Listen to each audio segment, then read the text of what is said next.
Hey guys, welcome to Endo Warriors. I'm Callie Greenberg. And I'm Jamie Silva. And this is where we have unfiltered conversations about endometriosis, Women's health, and what it's actually like living with a chronic illness. So grab your glass of wine and let's get into it. All right, guys, welcome back to another episode of Endo Warriors. I'm Callie. And I'm Jamie. And today's episode is such an important one. We are sitting here with Emma, who is 19 years old, a public health student, and already using her voice in the endometriosis place. So, Emma, we are so glad that you are here. Thank you so much. I'm so excited to be here to talk about my story. I also want to say thank you because I feel a lot of the time it's so easy to feel grief and anger and sadness about your story. And going into today, I'm like, okay, I'm kind of glad that I have endo because if it wasn't for that, I wouldn't be talking to you guys today or even have met you. Thank you. Yes, I love that viewpoint because a lot of times you're right. We do just get angry, defeated, isolated, all of that. So I love it. I love that you're here. I love that we finally have a young voice that is going to be talking to us. You're getting into advocacy early. And it also ties into your degree. So it gives me hope. It's perfect. So let's start at the beginning. Like we do in every episode, we give you, the Endo Warrior, the space to tell as much or as little about your endo journey that you want to tell. Yeah. So it pretty much starts, I want to say my first period was like 13. I want to say like my first two periods weren't anything super abnormal. I actually got my first period and didn't get another one for like a year. It was kind of weird. But pretty soon after my second period, all I can remember is dreading it, the intensity of it, and knowing knew all my friends hated their period, but for me, it was a whole different level. I'd be on the floor crying and couldn't get dressed. And I would be at school and I would go to the nurse and she would tell me to lay down. And for a while was like this thing that I was just like, you know what? It's just my period. And on top of that, I was never regular. I never knew when it was coming. I had the app tracks it, but it was not dependable in any ways. For a while, I dealt with it and didn't really understand the severity of it. I would go to my pediatrician at the time for my yearly physical and be like, my period's not regular. It's really painful. And she would be like, I think it's just your body getting used to having a cycle. And at the time, she had been my doctor since I was a newborn. And I wanted to believe her and I knew her so well. With so many other things, she was so great about this is what you need and you trust your doctor.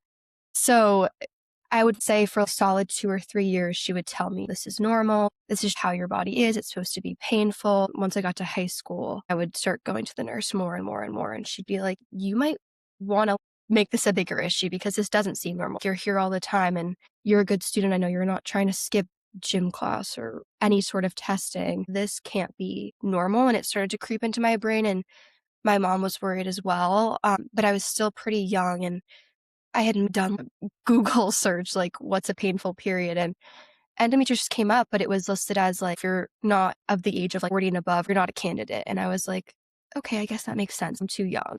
I don't know. After a few years of being told this is normal, I would be like, I need help. I remember so vividly one time, it was first time I was of the age to Mom, I don't want you to come in. And I was like, this is not normal. And she was just cut me off and was like, I'm going to write you a birth control prescription. You can pick it up.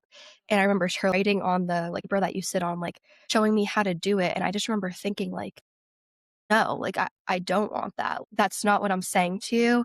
And she was like, if you're really hesitant to it, you don't have to pick it up. Then I talked to my mom about it and she was like, I'm not comfortable with that.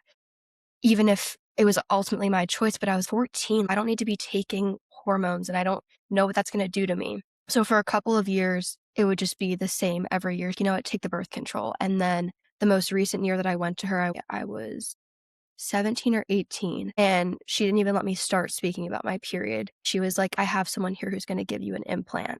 And I was like, what? What do you mean someone's going to give me an implant? OBGYN practice that I was going to. And I was like, you know what? This is a first step into womanhood. I'm going to go by myself. Mom, you can stay home. I'm sure I'm fine. And I went. And looking back at that now, I definitely should have brought my mom. But I went in and the first nurse who brought me in was like, tell me a little about what's going on. I told her and she was an older woman who felt like a mother figure. And she was like, that's not normal. We're going to figure it out. And I was like, okay, thank you. I needed to hear that. And then the nurse practitioner came in and she kind of ran through this list of getting to know my history. And the first couple things that she said was, there's 3 possibilities I'm thinking of. And one of which was PCOS, one was a transverse septum, which would have been a structural issue with my uterus.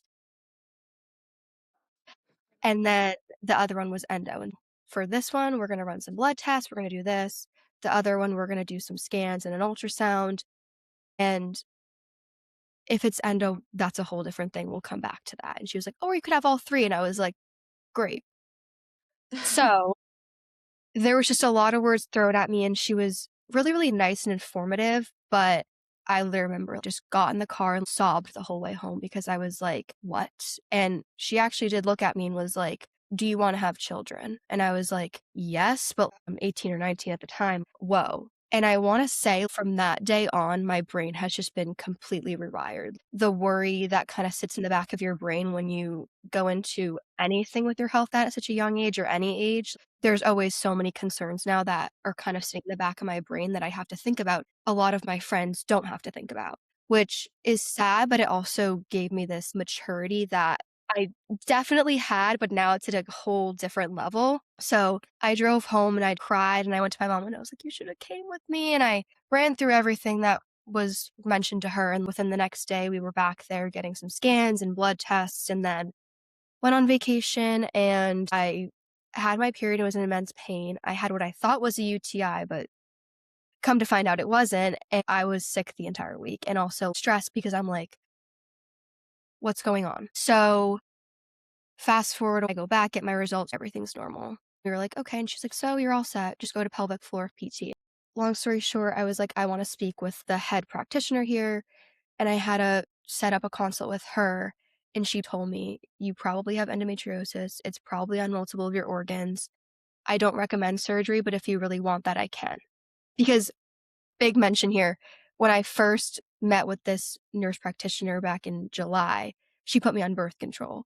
And I was taking it for a while and I was having increased anxiety and depression. I was having all these crazy symptoms. And I was very vocal about the fact that 1, I didn't want to be on hormonal birth control. And 2, it was ruining my life. So she was like, I wouldn't recommend surgery. And also, if I go in, I'm only going to touch your uterus because I'm not touching any of your other organs and I'm going to do ablation.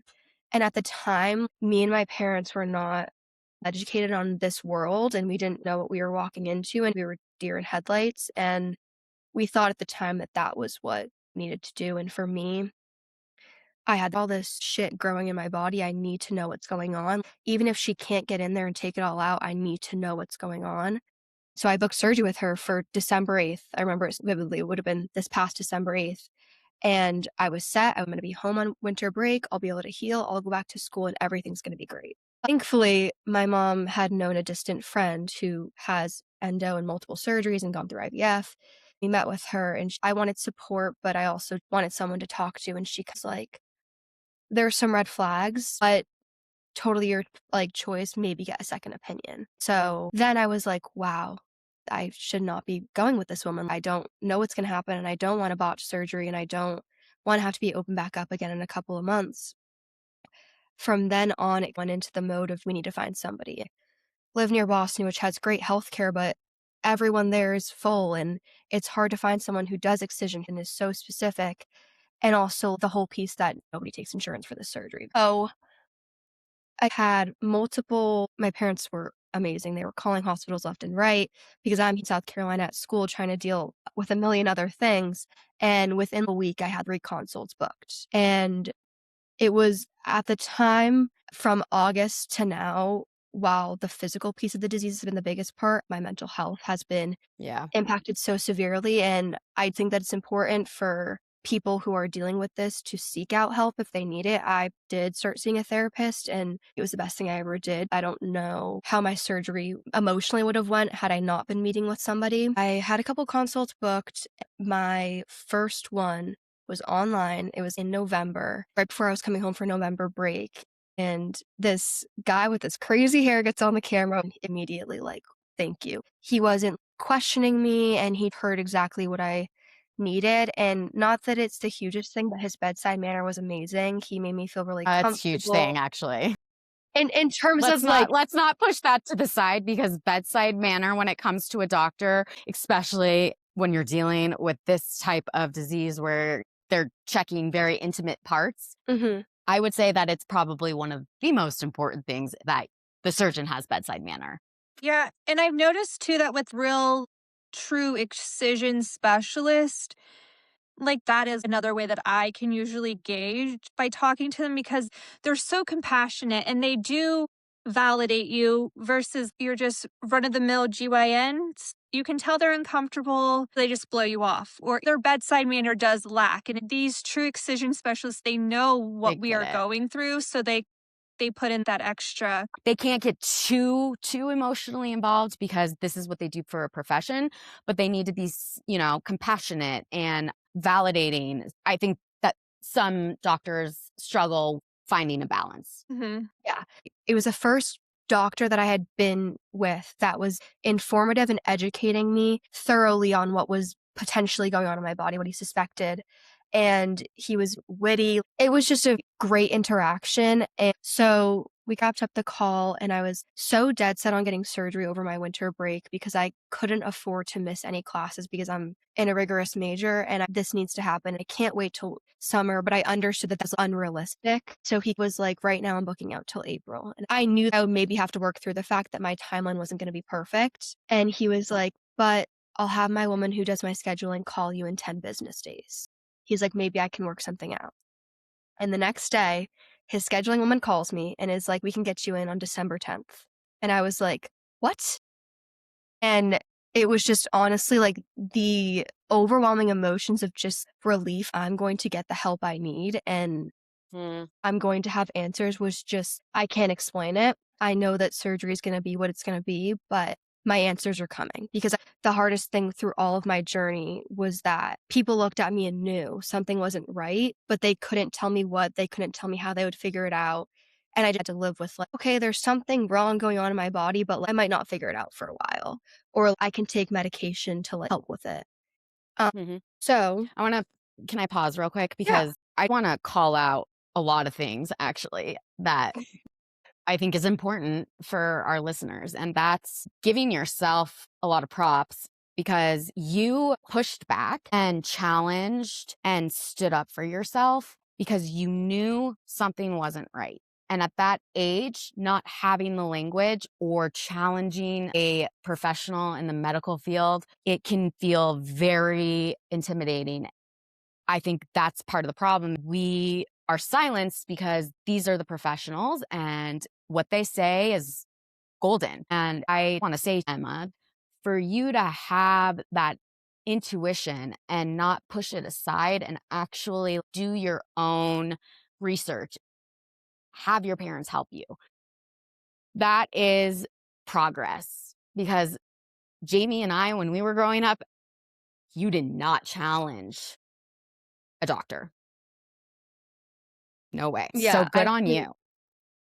I feel Yeah. lucky to have been able to do that for myself though, because it was not easy. And there were so many times where I was like, maybe I'm crazy. We've all felt that. I mean, that is the common thing. Every story is different. Every road to getting the diagnosis to endo is different. But what is always the same in every person's story is we were all told the same exact thing, that it's normal, take Yep. birth control. We repeat this every week on every episode, and it is just mind-boggling to me. You said something earlier about it's for lack of medical health care and what they're taught when they go through med school, so they don't have the language. I challenge that. I say it all the time. I call bullshit. You have an obligation. You took an oath. If your patient is sitting there and telling you that something isn't right, it is your obligation and duty as a doctor to help your patient figure it out, regardless of whether or not their own personal opinion is that there's nothing wrong. Yeah, and I think that as a medical professional, whenever you go through whatever schooling you go through and you go through residency, your learning doesn't stop there. The medical field doesn't stop evolving there.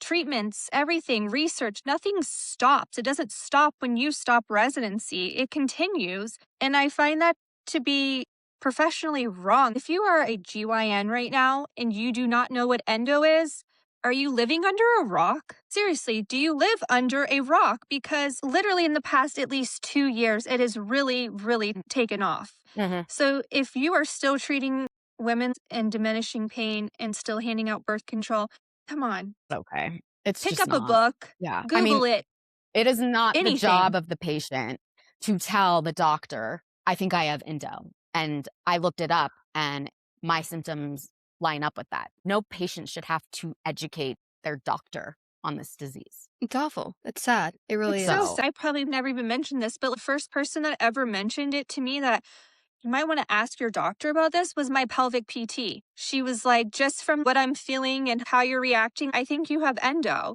And I was like, what do I do? Well, I had no idea where to even go from that yeah, I mean, point. at least your generation, Emma, it's being talked about more, not enough, but more. Yeah.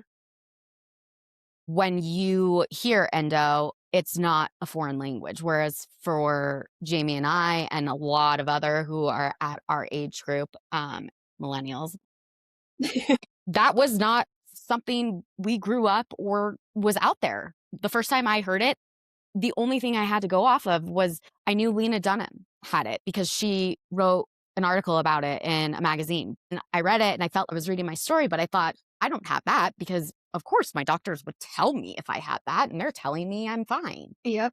Yeah. It's crazy. And what's actually something that I'm remembering now, through all of this, my mom was put on birth control really, really young, and she was not fond of that for me because of things that it did to her. At one point, I think endo was mentioned for me, but it was just brushed over, and I'm curious now.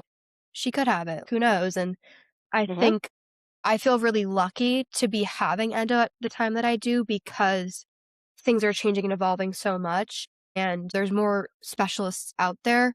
I still was at a place where I was looking at my parents and they didn't even know. We didn't know who to look to, and to be so honest, if I hadn't met up with a woman that we knew who was an endo patient, I would have had surgery with my OBGYN and I would have had a botched surgery. They ended up going in and my surgery was almost 5 hours. And even my surgeon was like, for you to be 19 and have that much endo is the craziest thing ever. I Yeah. can't believe the fact that you had that much. And it was on multiple organs and it was very invasive. So I feel so lucky that I got educated at the time I did to know to go to the right surgeon. Yeah. Yeah. You say, Emma, and I've heard a lot of other people say this, and I know Jamie has too, that you were lucky. And I know that when people say that, sometimes we feel a little bit of shame or guilt saying, "Look, I'm lucky," but it's true. You were diagnosed earlier, which is better. So in a way, it is lucky. Is it lucky? Do we all, any of us think that like having endo is lucky? No. But I will say that when somebody comes to me and tells me I was lucky because it only took 4 years instead of 20. You're right. You are lucky.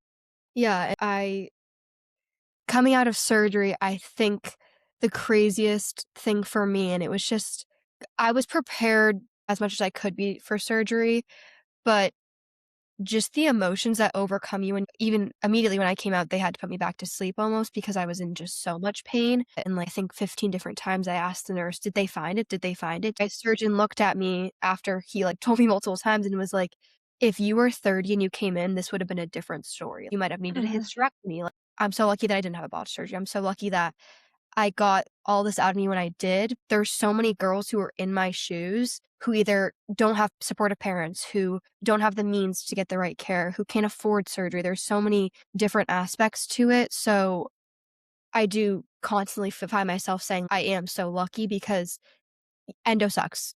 Period. Like, there's no anything to it. Surgery sucks. Recovery sucks. Finding out you have a disease sucks. I do feel lucky to be 19 here with the diagnosis and knowing that I have all this knowledge of my health.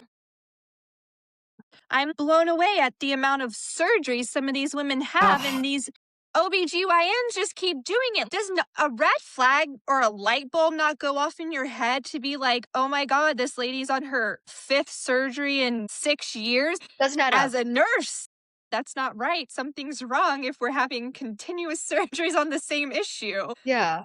It's crazy. So talk But about going to college, what it was like and is like Yeah. for you to be a college student. And And did you live in dorms whenever you first moved in? What was like the shower situation? What was the bathroom like, did I mean, you talk about it with your friends? Is it something that comes up in conversation at all? My freshman year, I lived in a dorm that was pod style. I had a roommate in my room, and then the floor was all girls. And you would go into the bathroom, and it was a room where there was private bathrooms inside of it, but anyone could use them, if that makes sense. So you'd go into a bathroom, and you'd have your own shower, sink, and toilet, but it wasn't yours. You couldn't leave your stuff in.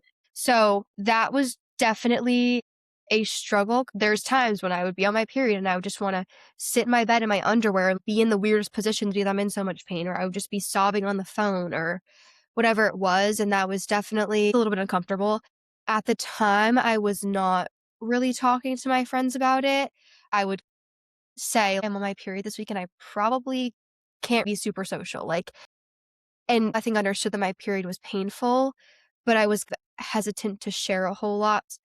I found that when I share, it becomes a me too thing, which I love being able to relate, but it Interesting. makes me feel a little bit like I understand that you have a period every month, but I don't think you understand how much it incapacitates me.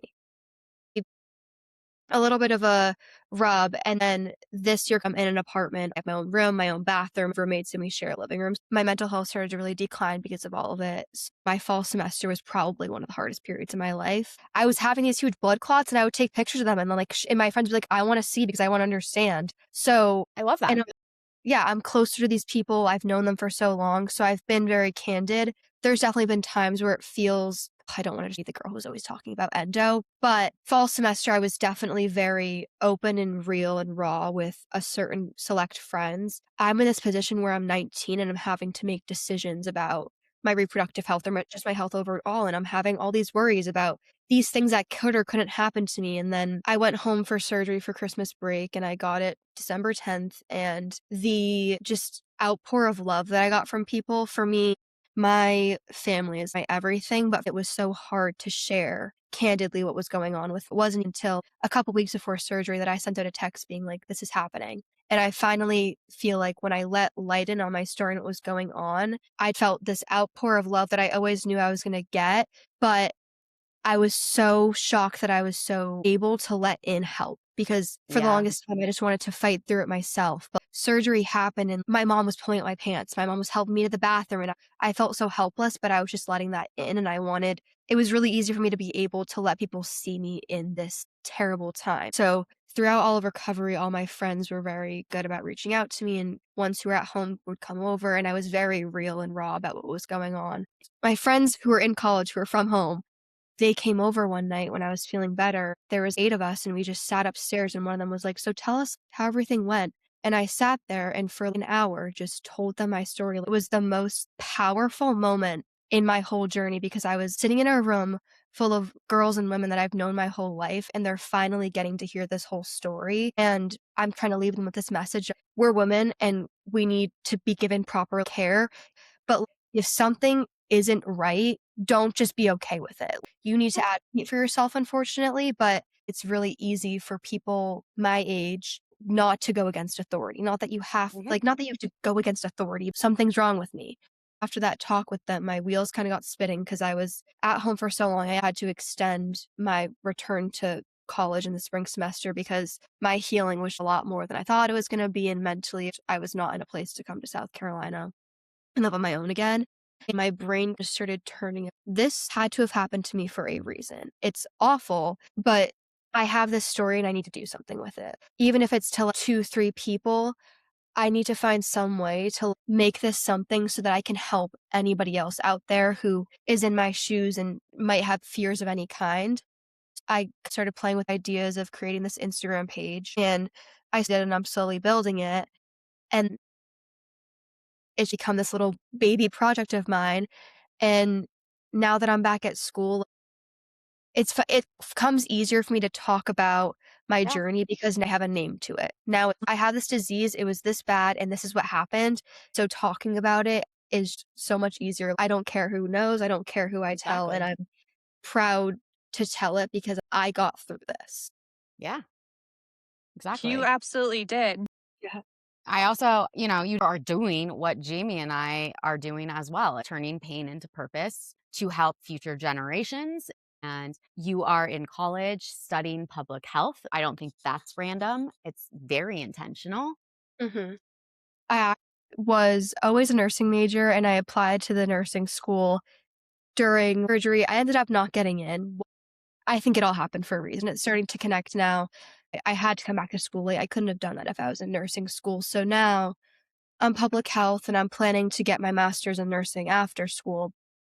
It's really opened up these doors. I have this flexibility to look at things like policy and community health and all these different avenues, and it feels like it's really coming together in a beautiful way. There's all these different things in the back of my mind. I want to look into policy and go down these different avenues so that when I go to get my nursing degree, I can have all this knowledge and maybe go into gynecological type thing to be able to provide care, understand that there is this need for change. And now, having gone through all of that, I have this fire in me to be the voice for my patients if they can't have the voice that I had. I know there's a lot of people who don't feel comfortable doing that. And if being a medical provider who can do that, that's going to be so full circle, also feel so amazing.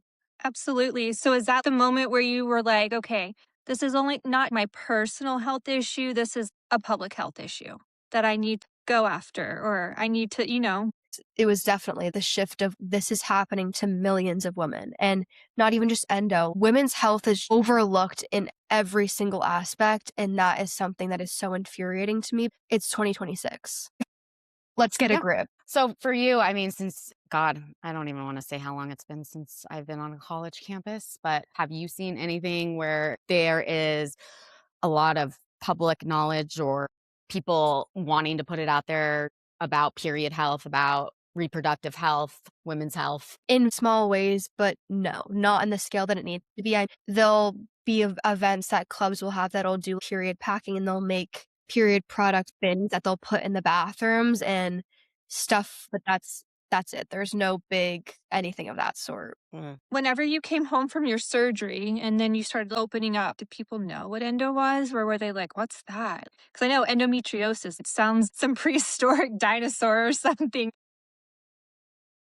I would say it was a mix. I definitely think that once I kind of voiced that it was suspected that I had endo, my family, my friends, my people around me started to educate themselves, which was really beautiful because I'm like, these doctors aren't taking it upon themselves to educate them, but my grandmother is. So people knew of it and were sort of familiar with it. The biggest part was me learning in depth my story. My mom and her two sisters and all of my girl cousins doing on a spa getaway. I remember being in the car. Nobody wanted to bring it up because it was overwhelming my brain, but somebody said something and I kind of started going off and just kind of like sharing some facts that I knew and just the knowledge that I had. And they were like, wow, I didn't know it to that degree. My friends, my family, everyone was familiar with it, but sharing my story and the severity is how they become mostly educated. I really think that people listening to real stories of real patients, it removes the rose colored glasses that so many people wear. Whenever I talk to endo excision surgeons, whenever we talk about like the lack of education or awareness and just GYNs, they need to hear these stories. They need to hear how their actions really affect us at the end of the day. And it's not just that we feel pushed aside, like you are causing issues with me going to other doctors. You have totally turned me off from going to a doctor because how do I know that you're going to take me seriously? The power that we have using our voice and sharing our stories is ultimately, I hate to say it, but that's podcasts like this, people like us. We are Mhm. the ones that are going to create change, not the doctors, because nobody is going to understand fully unless we as the patients start telling our stories. And on our intro call, we talked with you, Emma. Since you are in college, you have a pretty great target audience of bringing awareness. You're in a sorority. Do you think having events, having flyers, or peer educators like Jamie and I come to campuses and go to sororities and have these type of conversations, do you think that is something that your generation would be responsive to? Yes, like, I do think that you have these people who come to college and they're these crazy partiers, but I think that my generation has this mix of stuff where they genuinely care about their health, and you go to the campus gym and it's way too full. People are genuinely invested in their health and their body. I definitely think people would benefit from it, and something that I was liking about when we were talking about doctor's education is like I took a pathology class last semester and I remember sitting there thinking, not once are we talking about the diseases that like specifically affect women's reproductive systems. Isn't that Not interesting? You're in a biology or pathology class, and as a Mhm. patient, I can't even imagine sitting in a class and not raising my hand and asking the professor, hi, can we talk about this, please? Yeah, so it's not just educating people what might be going on in their body, but also educating people who are learning to be medical professionals that could stick with them for quite a while and become their niche. In nursing school, I know endo was mentioned to me, but female health in medical textbooks there, everything is Yep. no, but everything is you have a flow for 3 to 5 Yeah. days, maybe Yeah. Limerence. 7, We'll use minor. this pinky size tampon and Yeah, it'll take it's care so of it. unrealistic. And that's also the only tampon option. Okay, this is going to age me, but back in the day, you didn't have just free tampons sitting out. You had to put a quarter into the machine, and then who knows, how long those tampons had been sitting in there, but they're literally this big and diameter of my pinky. And okay, so I'm going to have to spend $10 and push all these up my vagina because not one little toothpick is going to catch any of my blood. Are you kidding me? Yeah. On the intro call, Jamie and I did talk to you, and we're not kidding. We have some big plans that we are going to include you in and have you be a part of. Before we close, I want to say to you how much power there is in being your age and speaking up and advocating, because imagine what it would mean for a 10-year-old to have this information and what that could do for their future, right, James? Good for you for pushing your pediatrician and not going with what she said and saying, I'm at the age where I probably need a GYN, because I do feel like the pediatric world is slacking when it comes to adolescence and Even getting the just language to the parents. Before we close, we love to play rapid fire games with our guests. So, Jamie, ask ready. the first question. All right. Who is your celebrity crush? Ooh, Jacob Elordi. That's a good one. Yeah. Very good one. Okay, what is your Okay, Cougar favorite? Callie. Yeah. Oh, I am such a cougar. Are you kidding me? Oh my God. Let me just tell you, every guy that I think is hot is like in their 20s. Nothing wrong And with I'm that. like, want to Yeah. date a 41-year-old who can't have kids and is in menopause? Yes. Okay. What is your favorite movie quote? Right. I know Like, that I one don't I really knew was going to know be a movies, hard one. I was like, but oh, I'm really putting her on the spot on that one. trying to think, I don't really what's the last Like the first one that comes to my mind is like so raunchy. this is awful, like, I don't really remember movie That's quotes. fine. Okay. Honestly, me either. I have friends Well, that can that's just quote me. movies. Yeah, I know. I'm like, so Yeah. that's just me. Like, I Okay. literally cannot quote a movie. Literally, the quote that's coming to me right now is to tell myself, okay, boomer. I guess literally the one thing No. that's coming to my mind is because I just watched 10 Things I Hate About You for the first time with my roommates is when she's like, I hate that I don't even hate you at all. But I'll say that. No, that's a good one. No, That is that's a like good that's one. iconic. That's like that's a good one. All right, if you could transform into any animal, what would you transform into? Either a dog or a dolphin. You're the third person to say dolphin. I mixed the questions up, but I did ask this a couple of other times, and two other people said dolphin. Yeah, my kid would say dolphin. She gets in the pool and she tries to do the Huh? dolphin. And we always end with the same question, which is, what is one piece of advice you would give to your younger self, Emma? Listen to your body, know what's wrong, live in the moment. Because I think Mm. one thing that Endo taught me is that just enjoy the moment. You don't need to be like so go, go, go. Yeah, Love I it. do too. Love it. Well, thank you so much for coming on, for being Yeah. such a strong voice, for putting yourself out there and being vulnerable. Yeah, Thank and you thank for you having me. for and thank you for showing that there's no age requirement or limit for advocacy, no matter what your age or what you're going through. Like, just speak up, tell your story. And for all of our listeners, can you give us some socials or how people can find your Instagram? Yes, my Instagram is all lowercase d_endo edit. And then I guess my personal account is lowercase Emma G Taft. Thank you for listening, and tune in next week for an all new episode. Bye. Bye. That was amazing. Thanks so much for listening to this episode of Endo Warriors. Don't forget to hit follow, subscribe, and leave a review so other warriors can find us. Tune in next time for an all new episode.